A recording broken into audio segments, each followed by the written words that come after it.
Words are funny things. They're real slippery in nature, right? But the word has power.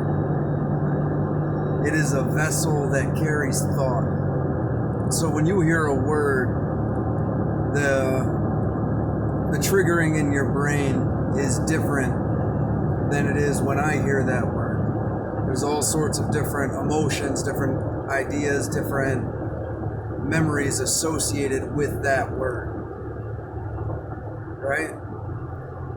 Not to mention they have dualistic nature, many of them, meaning multiple things depending on context and tone, inflection.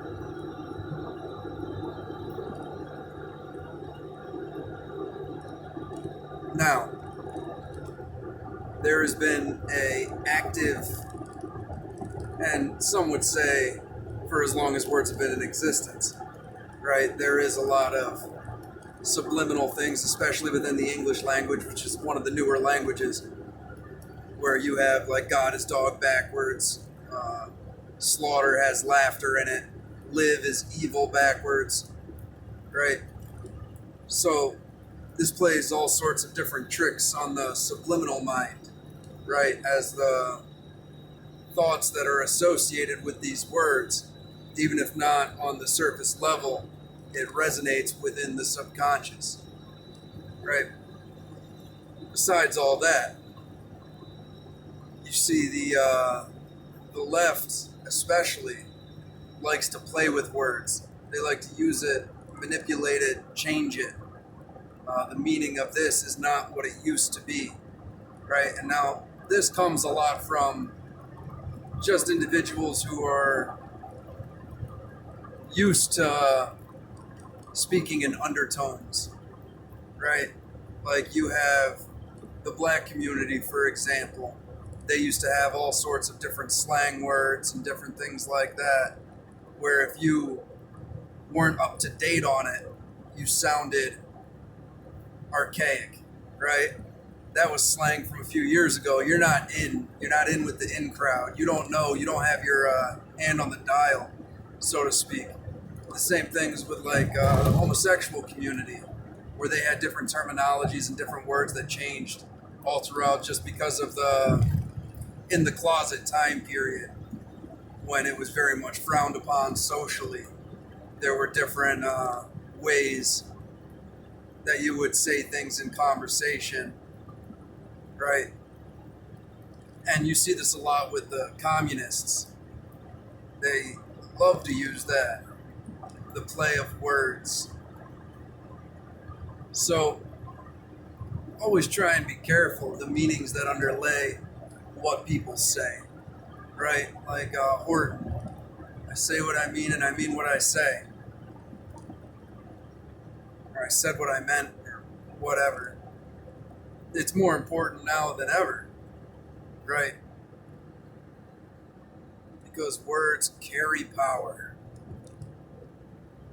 In the beginning there was the Word, or so they say. And then if you look at, what is that, Babylonian Marduk was given the power of word, command, right? And then you look at just the creative aspect. We as social creatures need this to convey. We need this to form relationships. We need this to have a mutual understanding.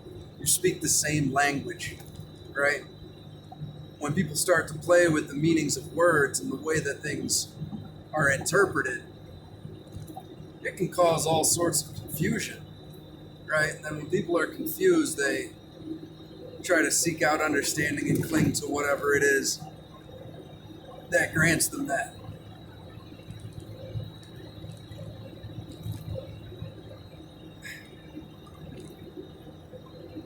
It is a very, very pivotal thing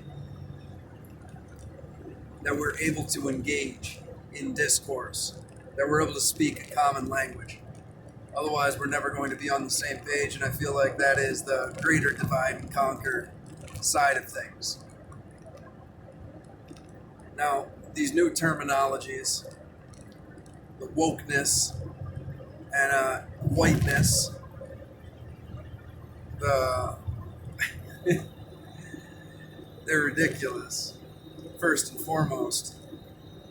But the associative principles that they have are that of good and evil, right? Being woke is good, according to the ideology, and whiteness is evil, right? And so now you can label anything as whiteness, or you can label your ideals as wokeness. You know, the pro-life used to be anti-abortion. They changed the name. Found out that pro-life gets better traction than anti-abortion. Then you look at conspiracy theorists. Conspiracies happen all the time. If you call your friend and you want to go to lunch, you guys conspired to go and get lunch.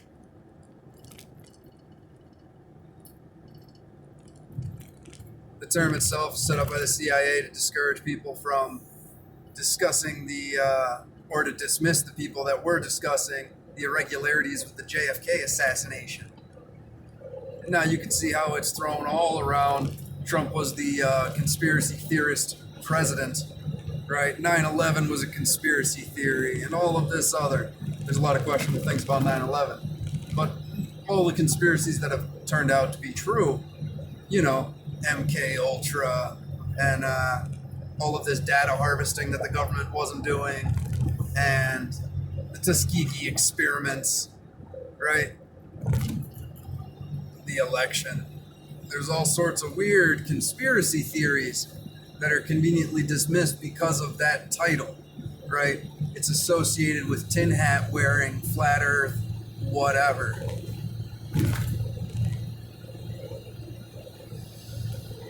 Oh, so now if you refuse a certain medical treatment, you're labeled a conspiracy theorist. It's like calling someone crazy. Why are they doing that? They're crazy. Now you no longer have to think about why this person is doing it. You can eliminate the entire motivation behind their actions because you summarize them in one word that dismisses them as crazy. And now you see the true universality of the word terrorist. Yes, anyone can be a terrorist.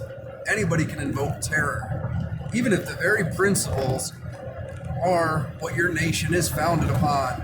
You can be labeled a terrorist. Yeah, words have a certain flexibility, and it's definitely something that we need to keep an eye on. We need to be careful of the way that we let them influence us, and even the terminology that we engage in. You know, conspiracy researcher. That should be a revered title, as important as anyone who is studying physics or chemistry, right?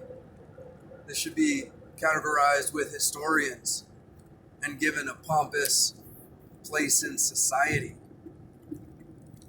But no, they can get chalked up to conspiracy theorists, even though theoretical physicists make a pretty decent living, and they are the ones that they trot out in order to entertain us all with tales of galaxies, collapsing stars, and all of this other fun.